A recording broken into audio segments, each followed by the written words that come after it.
Hello everyone, this is chapter 9 part 2. This is Dr. Gavrik speaking. We are learning about labor market discrimination in labor economics. And in this part we'll talk about policy application. We're going to talk about determinants of male-female wage ratio. So in the last part 1, the last slide we looked at was this gender earnings ratios and wage gaps by race and ethnicity. So in part 2, we're going to get started with this.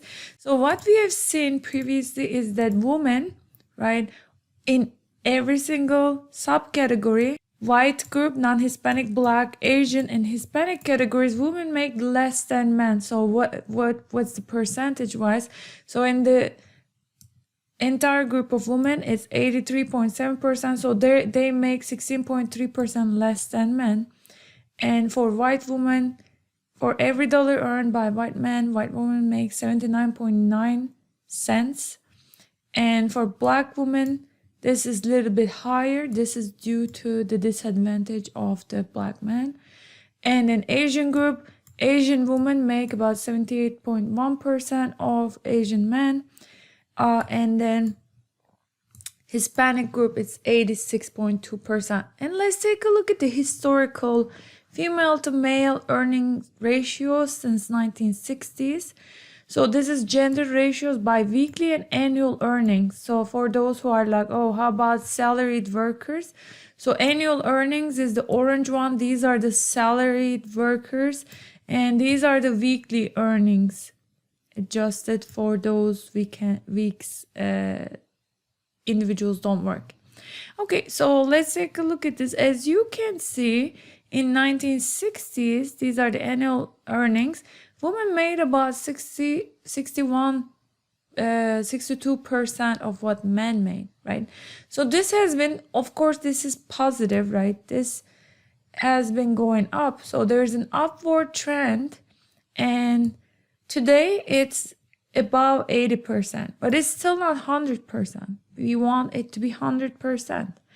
Okay, so what are the determinants of this male-female wage ratio? So why do women make less than men?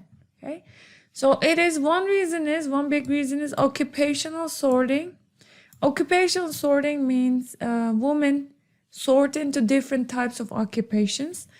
This segregated women into occupations where the return to education is lower. So examples are like, for instance, secretarial jobs, teaching jobs, all those jobs have actually lower returns. And human capital is, another fact, is profitable the longer the payoff period. So basically, what happens is that when you enter the job market, right, as a woman, not every woman is a mother, but when they take a break from job market for a couple of years, giving birth, so on and so forth, so it kind of creates gaps in their labor market experience. So that's another explanation. So women are better off if they enter occupations in which skills do not deteriorate during the years they spend in a household sector. This is basically saying that women sometimes take up on more household work. During COVID, lots of kids were homeschooled, unfortunately, and then in the families, usually women are the ones who take time off. So that creates, as I mentioned, gaps in your experience. So hopefully if we could have a national policy for childcare, more affordable childcare, then this could help tremendously. Okay, so let's take a look at race and gender differences in earnings in other countries. So this is a little bit segue to the other topics. So United States, 2021, woman to men wage ratio is about 0.83. So again, this was lower back in the days, which is for each dollar earned by men, women made less, right? About 76%, 82. Today it's about 83%. So if you look at Sweden, this is the latest number, it's 87%. Sweden is doing little better than us. Japan, 73%. So Japan is doing worse than us. So this is for Canada. Black male, white male wage ratio, it's about 82% in the 90s. So unfortunately, race and gender differences in earnings is rampant all around the world, but severity is different among different countries.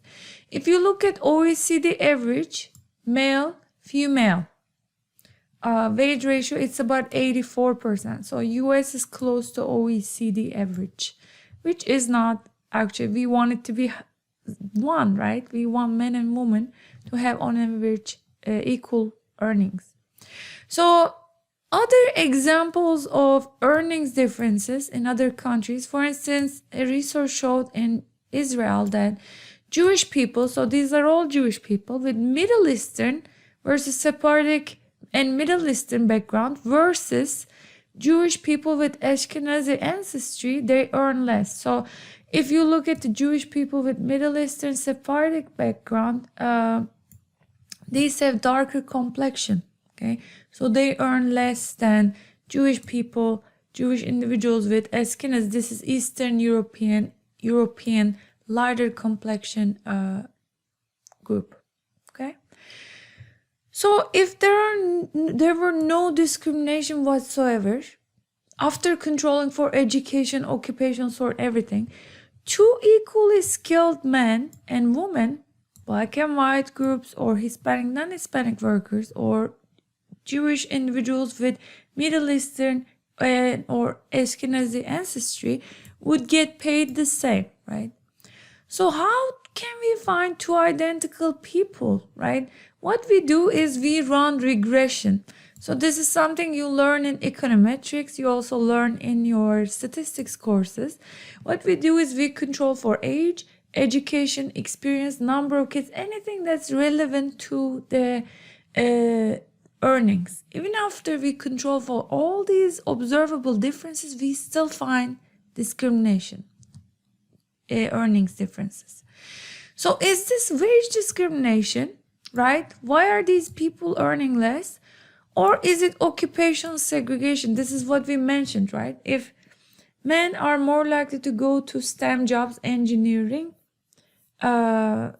science jobs versus women sort into teaching jobs, other jobs that pay less, then maybe it's not, they say, wage discrimination, but it's occupational discrimination. If, for instance, Hispanic people, black people, women sort into low-paying jobs, right, then it's perhaps, I'm doing the devil's advocate, perhaps it's not discrimination. So different wages reflect sorting. So in sum, I want you to know that part of the story comes from that. But there's still, after everything controlled for, we still find earnings differentials based on some attributes. Okay, this is actually prevalent for women. Okay, I will talk about in next part, I'll start talking about different types of discrimination. Employer discrimination, for instance, is an example where the employer is the source of discrimination. Employee discrimination means, for instance, let's say I am Turkish, but let's say I only want to work with Turkish professors. That's a discrimination made by employees. Or I work at a restaurant. Let's say I'm a white woman. I only would like to work with white women. Okay, so that's an employee discrimination. Customer discrimination, your customer prefers people of certain groups. Okay, statistical discrimination means you discriminate based on your experience with certain groups of people. For instance, I have a company. All the women we hired, within 2 years, they had children and left their job. So, as an employer, I'm not saying it's right, it's wrong, but statistical discrimination is basically overgeneralization. Next time a woman applies, I go like, oh, all the women left us. Okay, they're gonna leave us too. So this is called statistical discrimination. This is not right. Okay, but my discrimination comes from the past experiences. Okay, so I'll see you in part 3 where we'll talk about employer discrimination. See you then.